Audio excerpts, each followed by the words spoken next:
매일 성경 묵상 본문이 민수기로 후다닥 바뀌었죠. 우리가 성경을 이게 연초마다 통독을 계획하다 보면은 몇 가지 넘기기 어려운 산에 부딪히곤 하는데 레위기에서 우리가 보통은 한번 이렇게 주여 이렇게 하고 그 산을 힘겹게 넘어가고, 레위기에서 살아남은 사람들이 이제 두 번째로 걸려 넘어지는 장이 있다면은 그것은 바로 민수기입니다. 민수기는 한자말을 그대로 풀어오면은 백성들의 숫자를 세는 책 정도가 될 수 있겠죠. 영어 성경도 민수기의 이름은 넘버스입니다. 넘버스, 숫자들. 히브리어 원문은 그런데 조금 제목이 다릅니다. 히브리어 원문에 있어서 민수기의 이름은 광야에서라는 책입니다. 책 이름이 광야에서예요. 굉장히 멋있죠. 막 은혜가 되죠. 광야.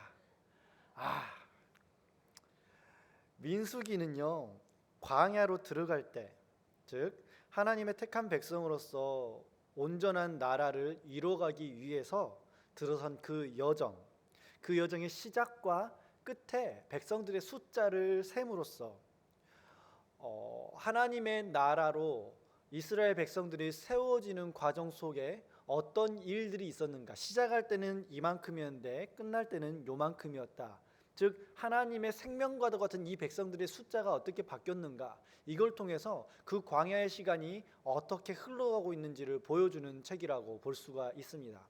그래서 표면적인 의미로는 민수기, 넘버스가 맞는 이름이지만 좀 더 깊은 의미, 민수기를 제대로 읽어갈 의미에서는 광야에서라는 뜻으로 이 책을 바라보는 게 좀 더 분명할 수 있겠습니다. 이스라엘 백성들은 애굽을 떠난 이후로 가나안 땅을 향해서 걷기 시작을 했습니다. 물론 처음부터 가나안 땅이라고 딱 정해지지는 않았던 것 같아요.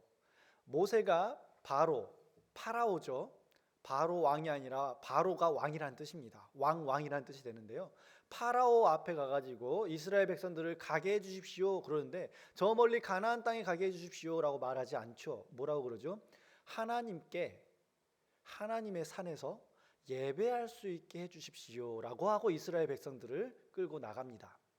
바로 왕이 이스라엘 백성들을 못 가게 막았던 이유, 이스라엘 백성들이 저 멀리 땅을 가가지고 자기들끼리 나라를 세우겠다 해서 막는 것보다도 좀 더 근본적인 이유가 있다면은, 이스라엘 백성들이 다른 신을 섬기겠다고 선포했기 때문에, 고대 사회에 있어서 다른 신을 섬긴다라는 것은 적대 국가가 된다는 거랑 똑같은 거예요. 우리랑 절대로 섞일 수 없는 존재들이에요. 그때 그 사람들은 당시에 신을 위해서 모든 백성이 씨가 말려 죽어도 괜찮다라고 생각했던 극단적인 신정 중심의 사회였던 거죠. 그래서 한 나라의 권력자, 최고 권력자 왕이 세워지게 되면은 일반적으로 그 왕을 신과 동일시하게 됩니다. 이스라엘 백성들의 궁극적인 목표는 하나님을 예배하는 것이었지 가나안 땅을 차지하는 것이 아니었죠. 이것을 분명하게 이해를 해야지만이 민수기와 그 이하의 성경들이 풀리게 되고, 오늘날 우리가 교회 생활하는 신앙생활의 가장 중요한 핵심, 행위가 아니라, 즉 뭔가를 차지하고 소유하는 것이 아니라 하나님을 예배하는 것, 내가 가진 것으로 하나님을 예배하는 것이라는 그 신앙의 본질, 그것을 우리는 이해할 수 있습니다. 이스라엘 백성들이 나라로 세워지기 위해서 나라의 3요소 뭐죠? 국민이 있어야 되고 주권이 있어야 되고. 공부 아주 열심히 했어요. 이스라엘 백성들한테 국민이 있나요? 네, 하나님이 택한 이스라엘 백성, 부족으로부터 시작을 해서 어느 한 민족을 택했던 그 구성원이 있었죠. 주권이 있었을까요? 이스라엘 백성들에게 주권이 가장 나중에 세워져요. 원래 이스라엘 백성들에게 유일한 주권은 하나님뿐이시고, 그 하나님이 세우신 모세나 사사들, 이런 사람들이 주권을 가지고 사람들을 함께 섬겼지만, 이스라엘은 부족 협의체였기 때문에 오늘날로 말하는 어떤 주권으로서 이스라엘을 바라보기는 어렵습니다. 여러분들이 뉴스에서 중동 문제, 파키스탄이라든지 팔레스타인이라든지 이쪽 사람들의 이야기를 들을 때 한 가지 꼭 간과하지 말아야 될 것은, 우리가 생각하는 국가의 개념과 그 사람들이 생각하는 국가의 개념이 다르다라는 거예요.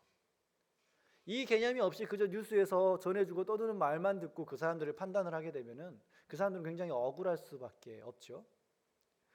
이스라엘 백성들에게 주권이 세워졌던 때는 사울 왕이 세워졌던 때입니다. 자, 그렇다면 지금 이스라엘이 이 3교소 중에 어느 가나안 땅을 향해서 가고 있다면 그것은 또 하나의 나라의 조건인 영토를 향해서 가고 있는 것과 비슷하겠죠. 이스라엘 백성들이 그러면은 백성들과 주권과 나라, 이 땅을 가지고 있다면 나라가 온전히 성립된다라는 것인가? 그렇지는 않죠. 주권도 있고 나라도 있고 백성도 있는데 그들의 수준이 저급하다면 차라리 나라가 아니었으면 좋을 법한 상황까지 갈 수도 있습니다. 수준이 안 된다면, 성숙하지 못하다면. 그래서 하나님께서는 이스라엘 백성들을 이끌어내십니다. 어디로? 가나안 땅을 향하여 이끌어내시지만 어디로 이끌어내셨느냐고요? 광야로 이끌어내십니다. 오늘날에도 하나님께서는 성도들을 성도다운 우리 안에 하나님의 나라를 세우기 위해서 우리를 이끌어내시는데 어디로? 광야로. 인생의 광야로 우리를 이끌어내시고 또 다른 넘버를 적으시죠. 이놈이 착한 일을 얼마나 했나, 나쁜 일을 얼마나 했나, 그런 넘버를 적으시는 게 아니라 이 사람이 하나님의 자녀로서 합당한 삶을 어느 정도 살아가고 있는가를 하나님은 늘 지켜보고 계시고 우리의 행동과 말 하나에 일희일비하고 계시다라는 것, 우리는 그것을 바로 민수기를 통해서 배울 수가 있습니다. 이제 이스라엘 백성들은 갓 태어난 갓난아기 민족입니다. 갓난아기한테 작은 젓가락질 하나부터 걷는 방법, 엄마라고 부르는 방법, 이거 하나하나 가르치는 것처럼 여러분들이 지루하게 여겨지는 이 민수기의 이야기들은 하나님의 어린 자녀와 같은 이스라엘을 하나하나 챙겨서 일으켜 세우시는 섬세한 하나님의 역사를 함께 살펴볼 수 있다라는 거죠. 이스라엘 백성들, 그들의 숫자를 민수기 1장에서 세기 시작합니다. 전쟁에 참여할 수 있는 사람들의 숫자를 세어라. 전쟁에 참여할 수 있다는 것은 자기 권리를 주장할 수 있다라는 것입니다. 권리라는 것은 책임을 다할 수 있는 사람에게 주어지는 것이죠. 그래서 전쟁에 참여하지 못하는 어린아이나 노인이나 여자들은 인간으로 숫자로 세지를 않았어요. 권리를 행사하기 위해서는 그 전쟁에 참여할 수 있는 남자가 집안에 있어야만 했던 거죠. 전쟁, 가장 비참한 이야기지만 전쟁의 전리품 중에 한 가지로 여겨지는 것이 바로 여성들입니다. 참 비극적인 것이죠. 이게 바로 인간의 본성입니다.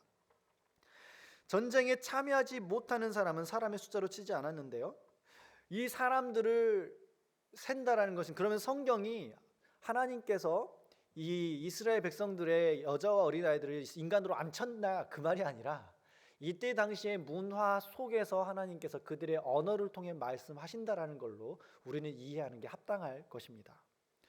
하나님께서는 이스라엘 백성들의 주권을 가진 남자들의 숫자를 쭉 세게 하고 나서 그 남자들이 하나님의 성막을 중심으로, 즉 하나님의 임재가 내려오고 하나님의 말씀이 나누어지고 하나님의 권위가 세워지는 그 성막을 중심으로 해서 어떻게 자리 잡을 수 있는가까지 먼저 지정을 해줍니다. 어느 지파는 어느 영역에, 어느 지파는 어디 부분에서 같이 천막을 피고 행군할 때는 같이 어떤 순서대로 따라갈 것이다라는 것을 쭉 알려주는 것이죠.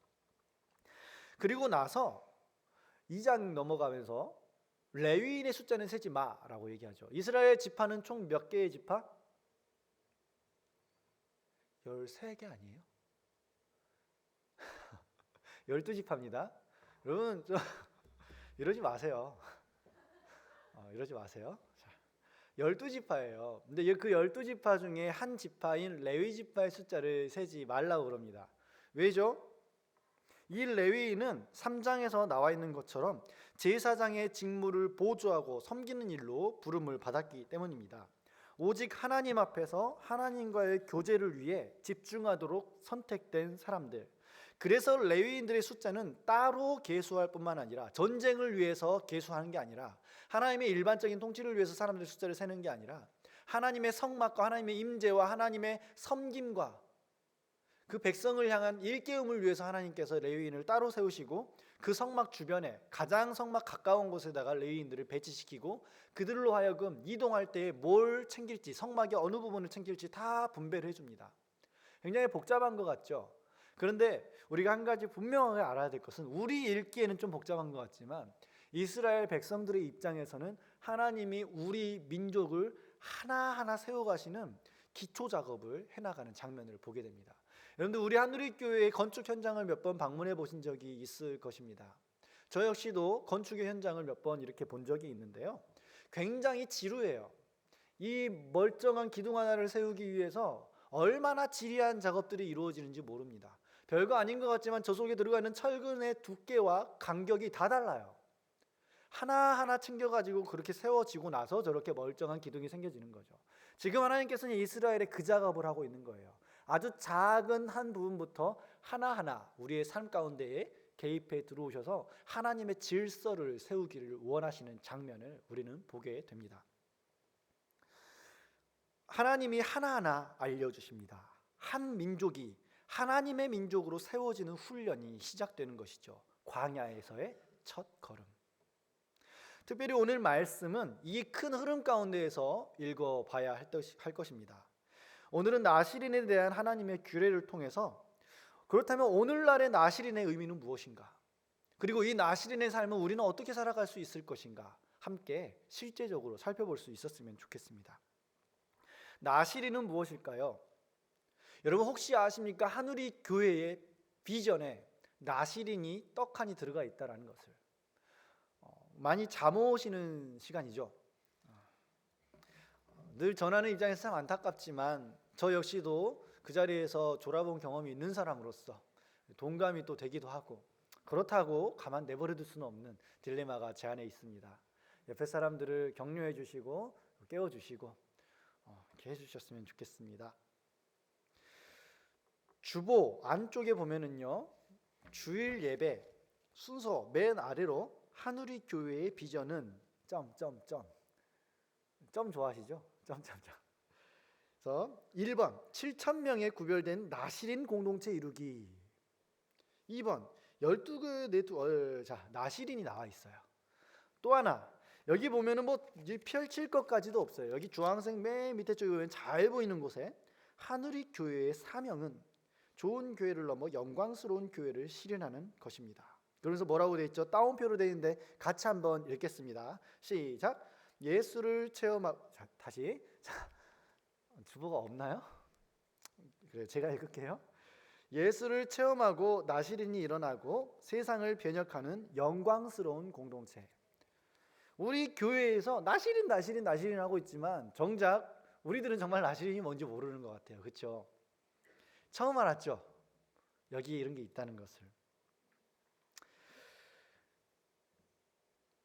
나시린이 뭐길래, 뭐 얼마나 특별하길래 굳이 한 교회의 비전으로 나시린을 언급하는 것일까? 우리 교회뿐만이 아닙니다. 세상에 여러 많은 단체들에서 나시린 트레이닝, 나지르 스쿨, 나지르 뭐 멤버십 뭐 이렇게 해가지고 뭔가 굉장히 많은 무브먼트들이 일어나는데 그 무브먼트의 이름들 중에 상당수가 나시린인 경우가 꽤 됩니다. 구약에서 제사장들은 레위 지파와 아론의 자손의 혈통을 통하여서만 계승이 되었습니다. 일반인들 중에서 하나님을 섬기기로 원하는 사람이 있다면 그러면 어떻게 해야 될까요? 자기의 지파가 레위인이 아니기 때문에 내가 가서 제사 드리러 가보니까 레위인들이 하는 모습이 너무 존귀하고 귀하고 아름다운 거예요. 심지어 하나님의 그 불기둥과 구름기둥의 임재를 가장 가까이에서 바라볼 수 있어요. 와, 진짜 멋있다. 기가 막히다. 그런데 나는 레위인이 아니야. 아론의 자손도 아니야. 그럼 어떻게 해야 될까요? 그 사람들을 위해서 하나님께서는 문을 하나 열어놓으십니다. 너가 정말 그토록 나를 사모하고 너 안에 날 향한 사랑이 그렇게 넘쳐난다면, 나의 아름다움을 함께 공유하고 싶고 이 귀한 일에 너도 동참하기를 원한다면, 비록 너가 그 지파로 부르심을 받지 않았더라도 내가 너에게 기회를 줄게. 그 기회라는 이름이 뭐냐면은 서원이에요. 많은 사람들이 결단, 서원 이것을 하나님 앞에 뭔가 값을 치르고 내가 주를 위해서 뭔가를 한다 이런 식으로 생각을 하는데 전혀 그렇지 않아요. 그것은 종교예요. 진리는 무엇입니까? 그 하나님의 사랑과 은혜에 반응을 해서 그 안에 내가 들어가고 싶은 거예요. 그래서 결단해 가는 거예요. 하나님 앞에 약속을 하는 거죠. 무엇을 약속합니까? 술을 가까이 하지 않고 머리를 자르지 않고 시체를 멀리한다. 남자나 여자의 구별이 없이 자신의 서원에 의해서 하나님께 헌신하기로 결단하는 내 자원의 인생의 제사, 어떤 동물을 드리는 거 말고, 내가 가진 소유를 하나님께 드리는 것 말고 하나님 앞에 내 자신을 드리고 싶어하는 사랑의 최고 절정의 자원함의 제사, 삶의 제사, 인생의 제사, 그것이 바로 나실인의 서원이에요. 오늘날 이것은 우리가 어떻게 이해할 수 있을까요? 오늘날에는 지파도 없고 제사장도 없습니다. 지금 이 앞에 이 단상에 서인 이게 저기 옛날에 양을 잡던 그 단상을 본따서 만든 상이고, 제가 옛날에 그 제사장의 그걸 흉내내서 양복을 입고 이 앞에서 그러니까 내가 제사장이고 여기가 번제단이고 이런 게 아니에요. 하나님께서 우리 개개인의 성도들을 교회로 부르시고 우리 개개인을 왕과 제사장과 백성으로 부르셨습니다. 사역자는 뭐 하는 사람인가요? 이 말씀을 함께 펼쳐서 나누어주고 사역의 본을 먼저 보여주고 교회를 질서 가운데 감독하는 역할을 할 뿐인 거죠. 목사는 장로 중에 한 명일 뿐이에요. 그리고 그 장로는 우리 모두가 되어야 할 성숙한 그리스도인의 모범이고요. 자, 봅시다. 나실인은 특정한 기간 혹은 평생 하나님께 대한 헌신을 서원한 사람입니다. 그리스도인들은 이런 특별한 기간, 특별한 지파, 특별한 조건에 따라서 하나님 앞에 순종하고 헌신하는 사람들이 아니죠. 그리스도인들은 오직 딱 하나밖에 없습니다. 내 평생의 하나님의 사랑에 반응하여서 하나님의 그 사랑을 누리고 그 사랑을 보이는 삶을 살겠다. 그렇기 때문에 모든 기독교인들은 근본적으로 나실인의 정체성을 가지고 살아가게 된다라는 것입니다. 어떤 사람들이 나실인이었을까요? 구약에는 삼손이나 사무엘, 신약에는 세례 요한의 경우가 자기의 평생을 하나님 앞에 나실인으로 드렸던 사람의 표본으로 나옵니다. 나실인, 나실 플러스 인. 나실은 히브리어를 한국말로 발음한 것뿐이에요. 히브리어 나자르에서 유래된 말인데요, 구별하다, 바치다 라는 의미를 가집니다. 우리 2절 말씀에서 서원이 나오죠. 한번 볼까요? 이스라엘 자손에게 전하여 그들에게 이르라, 남자나 여자가 특별한 서원. 자, 이 서원이 히브리어로 나다르라는 거고요. 그 다음에 나실인의 서원을 하고 할 때 이 나실이라는 것이요, 나지르라는 거고요. 뒤에 자기 몸을 구별하여 할 때, 자기 몸을 구별한다 할 때 그 구별이 나자르, 나다르, 나지르, 나자르 다 똑같은 말이에요. 같은 어원에서 나온 거죠. 뭐? 드리다, 드림받은 사람, 내 소유, 내 백성, 내 사랑, 내 자녀, 누구누구야. 안시가 지우나 정민아, 하나님께서 이렇게 부르고 계시는 거예요. 너는 내 사랑이야. 나는 너에게 속했고 너는 나에게 속했어. 아가서의 고백처럼. 나실인의 특징을 통해서 그러면은 오늘날 성도들의 삶 가운데 어떻게 하면 드려진 바 된 삶을 살 수 있을 것인가 볼까요? 첫째로 나실인은 술을 마시지 않기로 서원합니다.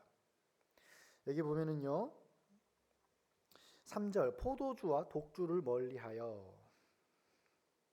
나실인은 포도나무에서 나오는 모든 소산을 먹을 수 없습니다. 술과 관련된 모든 것을 먹을 수 없습니다. 왜일까요? 왜 하필 술일까요? 옷을 이렇게 기가 막히게 입는다든지 맨발로 다니라 한다든지 뭔가 좀 다른 것들을 요구하시면 좋을 텐데, 음식을 먹을 때 쇠고기만은 피해라 이런 식으로. 실제로 이스라엘 백성들은 돼지고기 안 먹죠. 그런 기본적인 그런 것들이면 좋겠는데 그게 아니에요. 술 마시지 말아라고 술을 정확하게 지명을 합니다.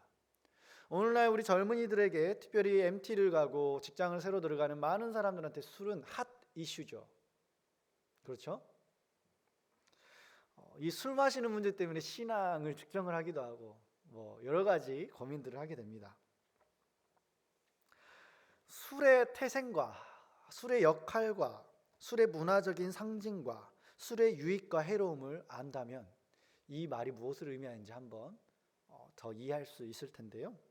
술의 태생은요, 무엇일까요? 술의 태생. 어느 순간 밥이 상했어요. 물 보는 밥이 상했는데, 상했는데 치우기가 귀찮아서 한동안 좀 놔뒀어. 그랬더니 갑자기 뭔가 이상한 냄새가 나는 거야. 그래서 버리려고 했는데 버리기 직전에 우리 아들이 아무것도 모르고 그것이 숭늉인 줄 알고 벌컥 벌컥 마셨는데 애가 해롱해롱하면서 취하기 시작했다. 뭐 그러면서 술의 역사가 막 시작되고 막 그랬을까요? 모를 일이죠. 역사에 안 나와 있으니까. 술은 역사와 함께 시작이 됐어요. 인류와 함께, 특별히 농경민족, 그리고 특별히 농경민족 이전으로도 저는 올라갈 수 있다고 보는데요. 왜냐하면 지금도 몽골 민족은 이 젖으로, 우유로 술을 만들 수 있기 때문에 그렇죠. 인생과 함께 시작을 했어요, 술이. 그리고 그 술이 인생과 함께 시작되면서 인류의 문명 가운데에 동시에 시작된 게 하나가 있는데 그게 뭐냐면 우상숭배예요.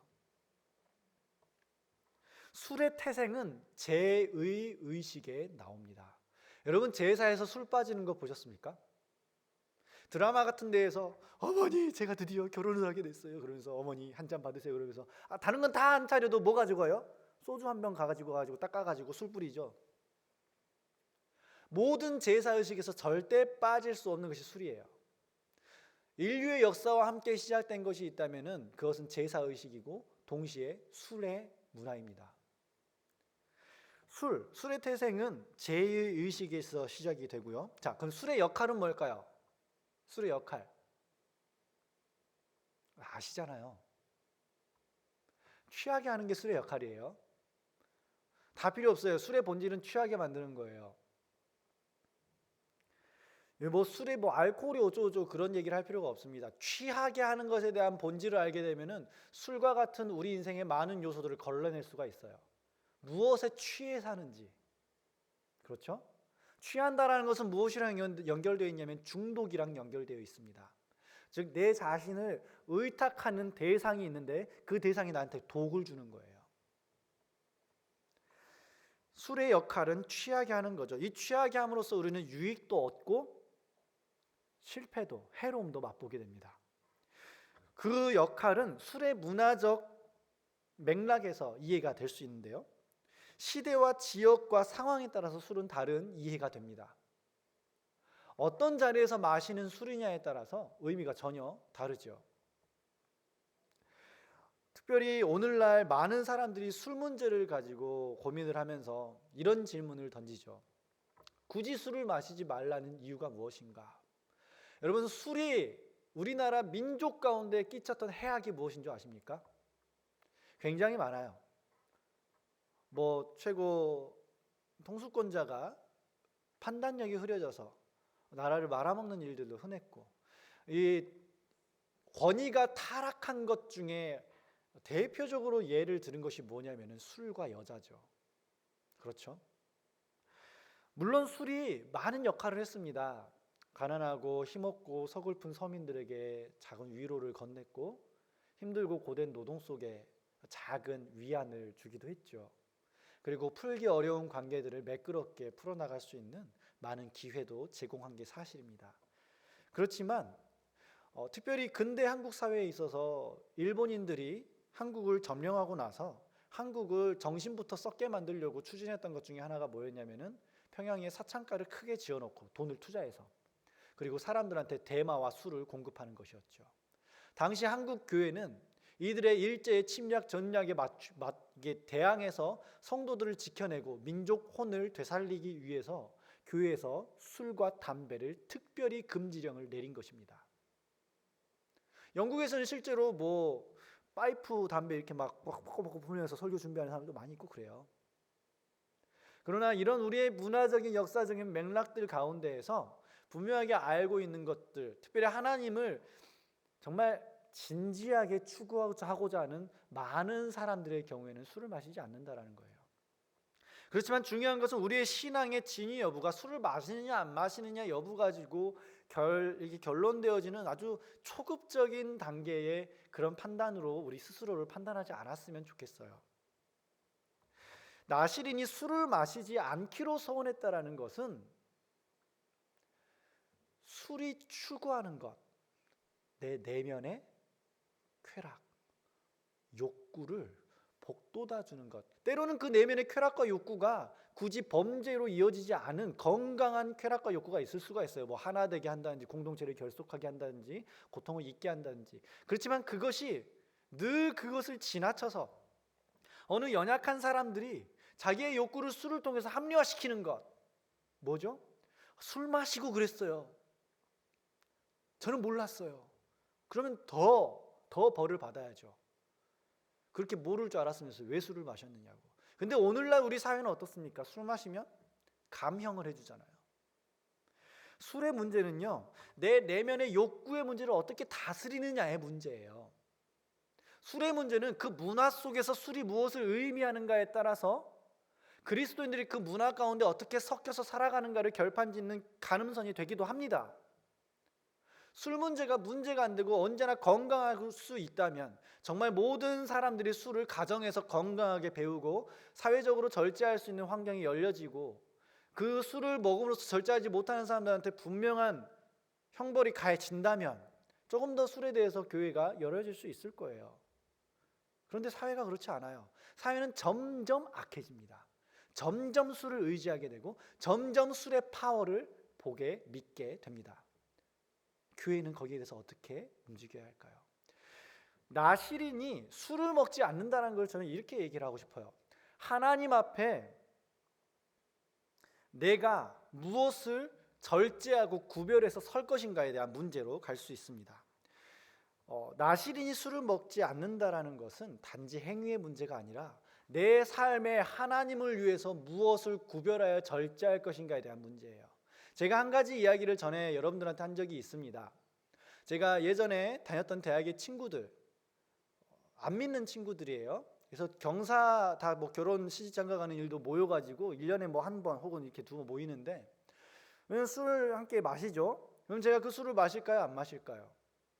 뭐 레몬주를 가져온다든지 뭐 유자 뭐 이런 소주를 가져온다든지 이렇게 뭐 맥주를 마시다든지 도수를 낮춰서든지 어떻게든지 해서 저를 끌어들이려고 그 친구들이 애를 쓰지만 제가 마실까요? 안 마실까요? 안 마십니다. 목사여서 안 마실까요? 그것도 조금 있어요. 제가 속한 교단이 못 마시게 하니까. 근데 제가 결론적으로 술을 마시지 않는 이유는 저한테 맡겨져 있는 여러분들 때문이에요. 저는 괜찮을 수 있어요. 그렇지만 저로 인하여서 목사님도 술 마셔? 그럼 나도 마셔도 되겠네? 그러면서 아무런 지각이 없이 술을 마시는 사람들 때문에 그 연약한 한 영혼을 붙잡아주고 싶어서 제가 마땅히 할 수 있음에도 불구하고 저는 그 일을 안 하는 거예요. 하나님 앞에서 내게 맡겨진 영혼 앞에, 즉 여러분들이 하나님의 몸된 교회잖아요. 그리스도의 몸이잖아요. 그리스도의 몸을 위한 것은 여러분들을 위한 거잖아요. 그래서 저는 절제하는 거예요. 저뿐만일까요? 사도 바울 선생님도? 저뿐만일까요? 여기 앞에 섬기는 찬양팀도, 임원들도, 리더들도 몸된 교회를 섬기기 위해서 자기의 시간을 결단하고 자기의 선택권을 결단하고 자기의 생각을 결단합니다. 이게 바로 나실인의 첫 번째 자세예요. 하나님을 위해서 나는 무엇을 결단하고 구별하여 움직일 것인가. 내 시간을 구별하고 내 물질을 구별하고 내 생각의 방향성, 성향성을 구별하고, 물론 내가 태어난 성향이 뭐 어떨지 저떨지를 모르겠습니다만은 그 성향이 공동체 안에서 어우러질 수 있도록 내 자신을 쳐서 복종시키는 것, 이게 바로 나실인이 오늘날 성도들에게 전하는 하나님의 메시지예요. 무엇을 구별하고 계십니까? 그냥 교회에서 그렇게 하라 그러니까, 리더니까, 임원이니까, 목사니까 그냥 그렇게 하는 거 말고요. 여러분들이 사랑하는 그 대상을 위해서, 여러분들에게 부여된 그 사명을 위해서, 내가 사랑하는 그 주님을 위해서 무엇을 구별하고 있느냐. 이 문제는 정확하게 나실인의 두 번째의 이야기로 넘어가게 됩니다. 나실인의 두 번째의 특징은 무엇인가요? 삭도를 머리에 대지 않는 것. 머리카락에 도대체 뭐길래 삭도를 대지 않느냐? 우리는 말씀을 통해서 확인을 할 수가 있습니다.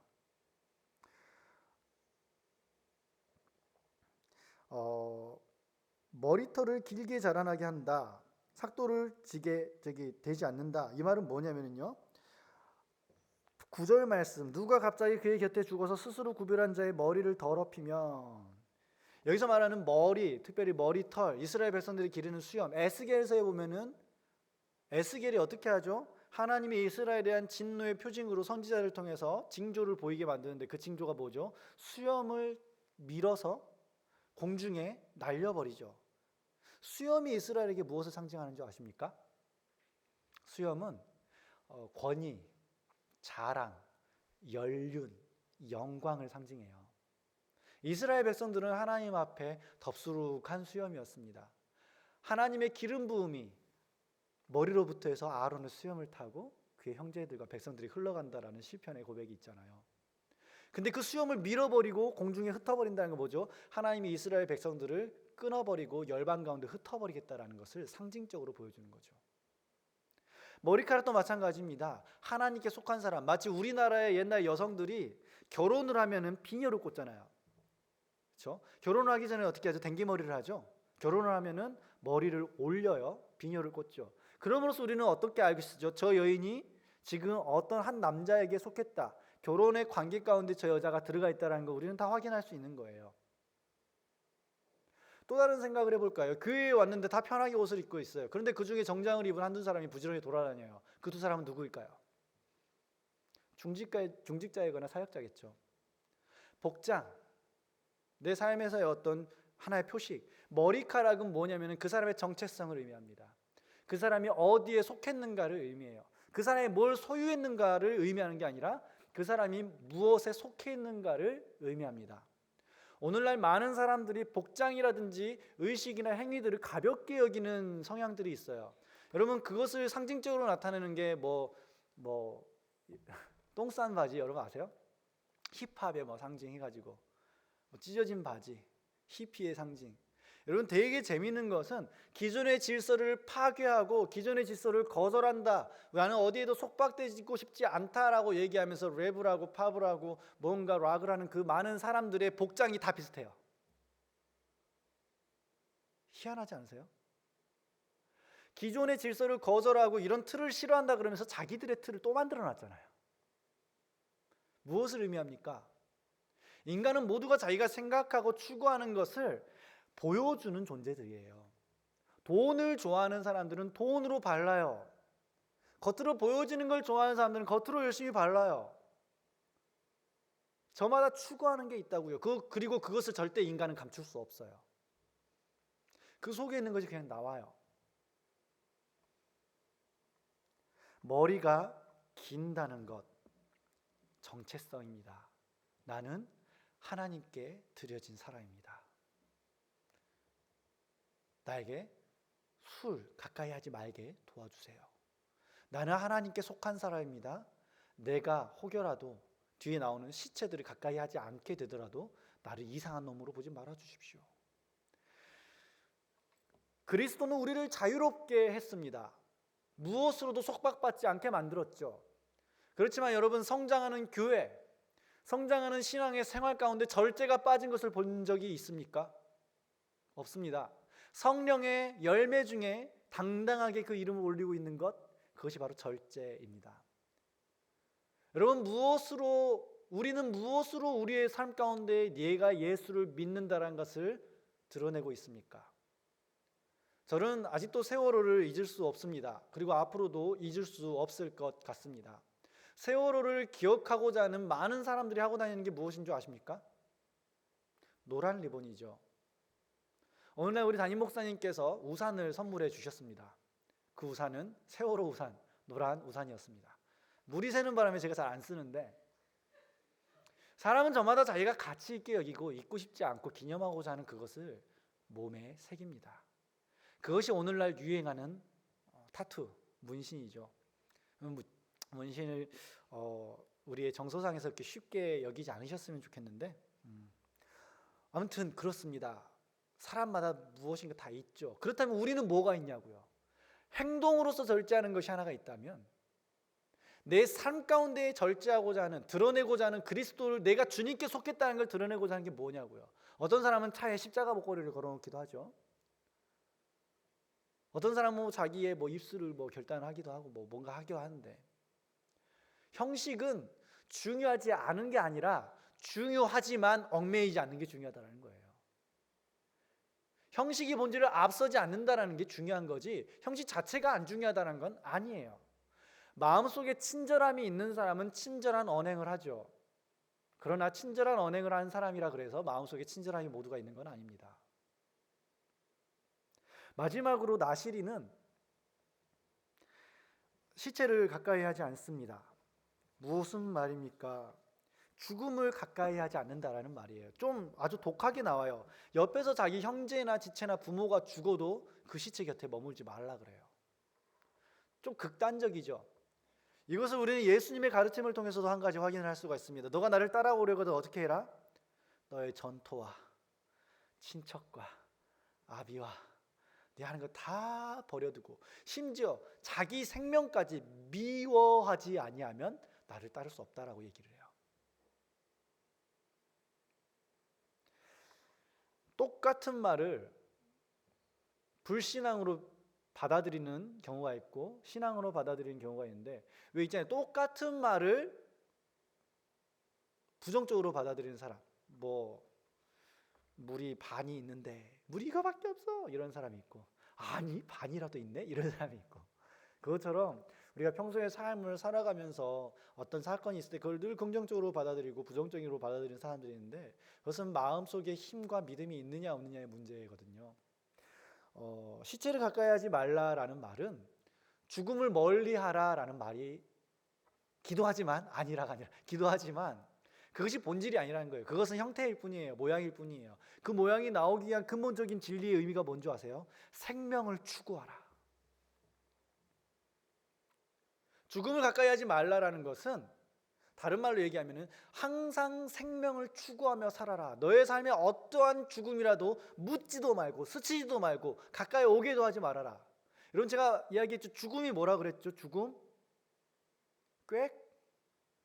다시 자, 죄가 뭡니까? 죄. 죄는 무엇을 어기는 것? 약속을 어기는 것.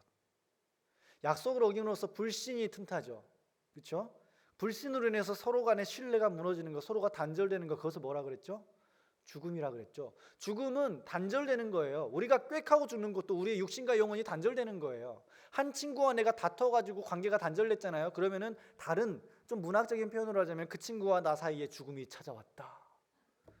어둠이 찾아왔다. 뭐 이런 거 있잖아요. 그녀와 나 사이엔 아직도 밤이다. 뭐 이러면서 새벽은 언제 올까? 뭐 이런. 이게 성경의 문학적인 표현이에요. 비유죠. 시체를 가까이 하지 말아라. 극단적으로 그 말은 무슨 말인가요? 너의 전부를 다 걸어놓고 생명을 추구하라. 살리는 일을 위하여 너의 전부를 내놓아라. 이게 나시린이에요. 이게 신앙인이에요. 이게 믿음이에요. 이게 신앙 생활입니다. 음식도 물건도 부패하면 썩어지고 쓸모가 없습니다. 하나님의 생명과 은혜를 떠나서 사람이 하는 모든 사업, 섬김, 대인관계 그저 썩어질 것에 불과하다라는 거죠. 그것을 어떻게 사용하느냐, 어떤 가치에 매여서 어떤 헌신과 어떤 약속에 의해서 내 인생을 운행해 나가느냐, 이게 나시린의 가장 중요한 특성이고 본질이라는 것입니다. 성도는 구약의 나시린과 같습니다. 세상 가운데 거하지만 구별되어 있어야 하죠. 차라리 산속의 절간에 들어가면 참 좋겠어요. 믿는 사람들끼리 담 쌓고 살면 정말 좋겠어요. 그런데 하나님은 제자들을 세상으로 자꾸 보내세요.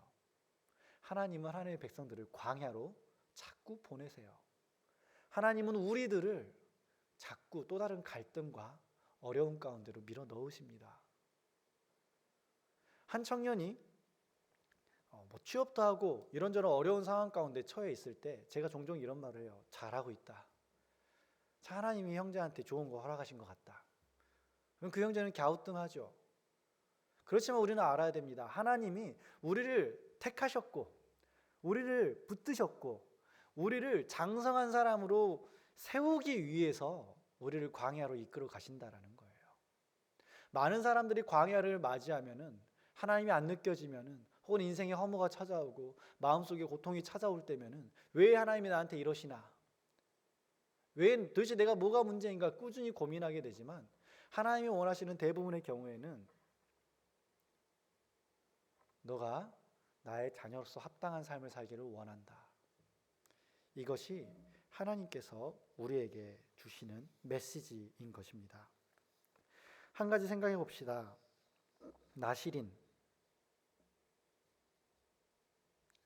나시린에 대해서 세 가지 행동 규례가 나와 있지만 이것을 지킨다 그래서 나시린이 되는 건 아닙니다. 뒤집어서 나시린이기 때문에 이것을 지키는 것이죠. 제가 들었던 이야기 중에 참 지혜롭다라고 생각했던 말 한마디가 있습니다. 여러분과도 나누기를 원하는데요. 죄가 나와 어느 순간 너를 찾아와서 유혹하거든. 이걸 하면 안 돼! 라고 대답하지 말아라. 그럼 어떻게 대답해야 되느냐?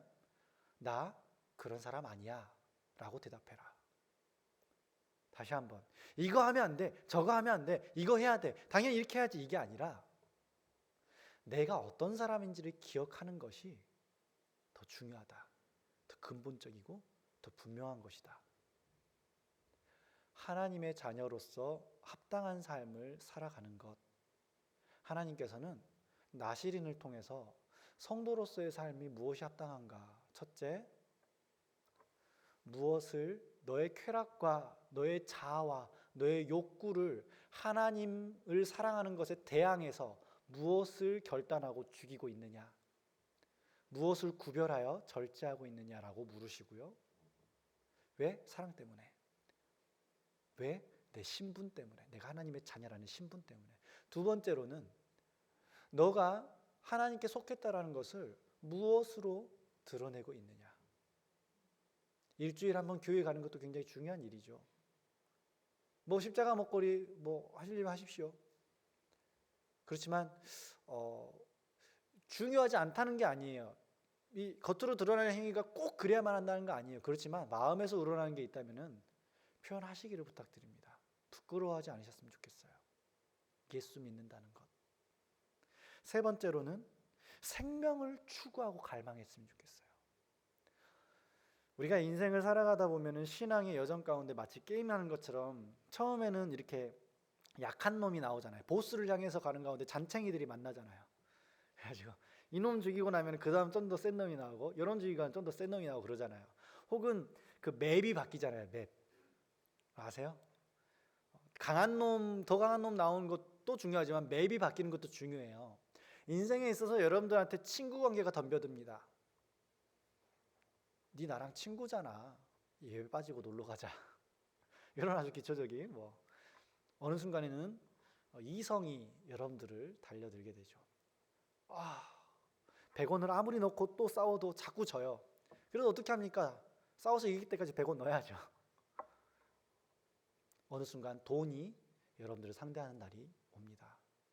그리고 또 맵이 바뀌는 때가 있어요. 하나님의 임재가 막 느껴지고 은혜가 충만한 때도 있지만 사막과도 같은 인생, 푸석푸석해서 아이고 의미 없다 이러면서 인생을 살아가는 그런 맵을 지나갈 때도 있어요. 또 어떤 때는 이 몬스터들을 계속 잡아 죽이면 포인트가 올라가는 때도 있지만 어떤 맵은 꾸준히 돌아다니면서 아이템을 득템해야 되는 때도 있습니다. 신앙의 여정, 그리스도인으로서 자라가는 과정, 성경 가운데에서 판단하고 결단하고 바라봤으면 좋겠어요. 중요한 건 게임을 멈추지 않는 것.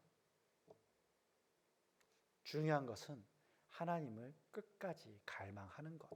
비록 내가 오늘 또 넘어지고 또 넘어질지라도 그 주님을 붙잡는 것. 오늘날 나시린의 삶을 우리 함께 추구했으면 좋겠습니다. 하나님께서 그 사람을 원하십니다. 그렇기 때문에 우리 한우리 공동체가 그토록 바라는 것은 이 혼탁한 세대, 악하고 음란한 세대 가운데 순결한 나시린을 세우는 것입니다. 우리 함께 찬양 한 가지 불렀으면 좋겠습니다.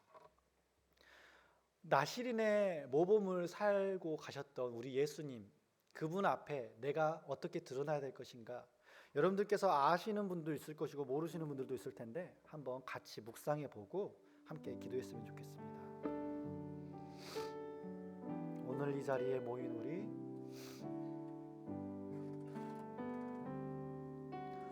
오늘 이 자리에 모인 우리 어린 양 예수 따라가는 무리 되게 하소서. 성령의 충만한 임재 아래 어둡던 우리는 밝아져서 주를 보게 하소서. 당신의 겸손함, 당신의 거룩함, 당신의 정직함 우리에게 보이사 내 안에 교만함, 내 안에 천박함, 내 안에 거짓된 모두 벗어버리고 어린 양 예수 따라가는 무리 되게 하소서. 우리 한 번 더 오늘 이 자리에 자리에 모인 우리 어린 양 예수 따라가는 무리 되게 하소서.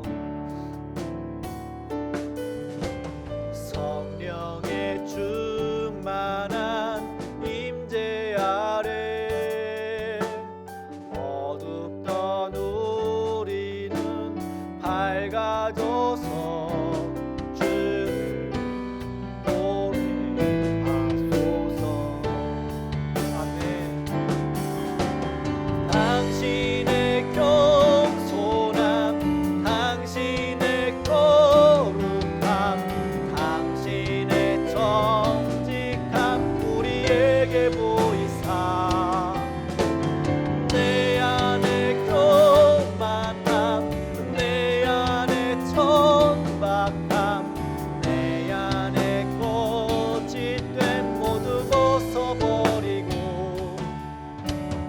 어린 양 예수 따라가는 무리 되게 하소서. 우리 하나님께서는 오늘도 말씀하십니다. 너는 내 자녀다. 너가 불 가운데 지날 때라도 내가 항상 너를 안위할 것이고 너가 고통 가운데 속삭이는 그 음성을 내가 절대로 흘려듣지 않는단다. 내 아들아 내 딸아 나랑 같이 가자. 내가 널 사랑한다. 그러면 우리 성도들의 고백은 무엇입니까? 날 사랑하신 주님, 나도 주님 따라가고 싶어요. 나를 도와주십시오. 주님, 나는 이 부분이 참 아직도 어렵습니다.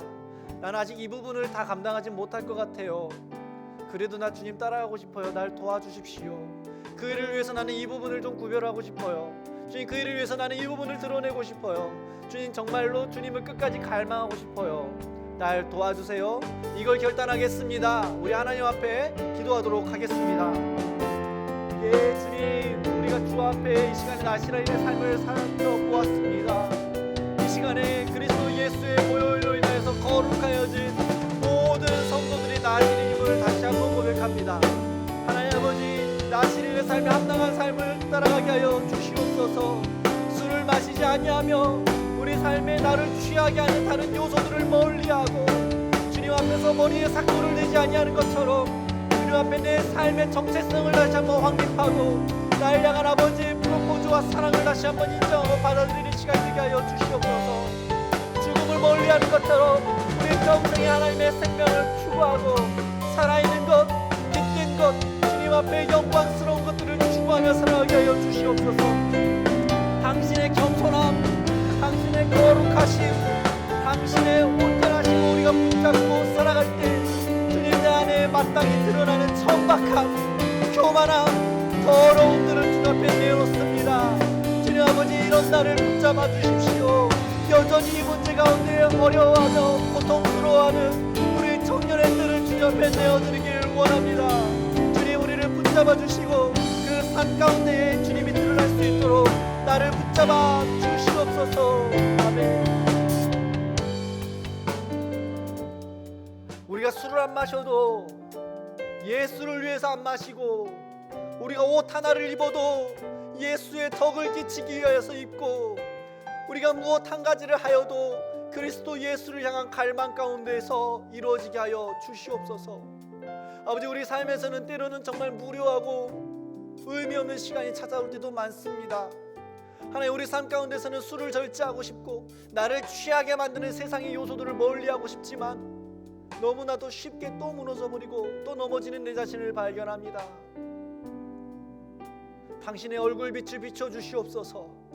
나시린의 삶, 하나님 아버지를 추구하고 갈망하고 부르신 그 자리에서 정직하고 성실하게 하루를 또 살아내는 것, 넘어져도 다시 한번 일어서고 또 한번 싸워보겠다고 100원짜리 동전을 오락기에 집어넣는 것처럼 우리의 믿음을 다시 한번 주님 앞에 헌신하는 우리 청년들이 되기를 원합니다. 언젠가 주님의 때가 되었을 때에 나는 한없이 부족한 것 같고 연약한 것 같아도 주님께서 넌 나를 닮았구나 라고 인정해 주시는 그날까지, 그리고 지금 내가 훌륭하지 않아도 너가 정말 애쓰고 있구나, 고생한다, 내가 네 마음을 안다, 주님 말씀하여 주시옵소서. 주님 붙들어 주시옵소서. 이제는 우리 주 예수 그리스도의 은혜와 하나님 아버지의 사랑과 성령님의 교통하게 하심이 나시린이 되기로 결단하고 나시린의 라이프 스타일을 추구하는 모든 우리 하누리 청년들 머리 위에 영원토록 함께 있을지어다. 아멘.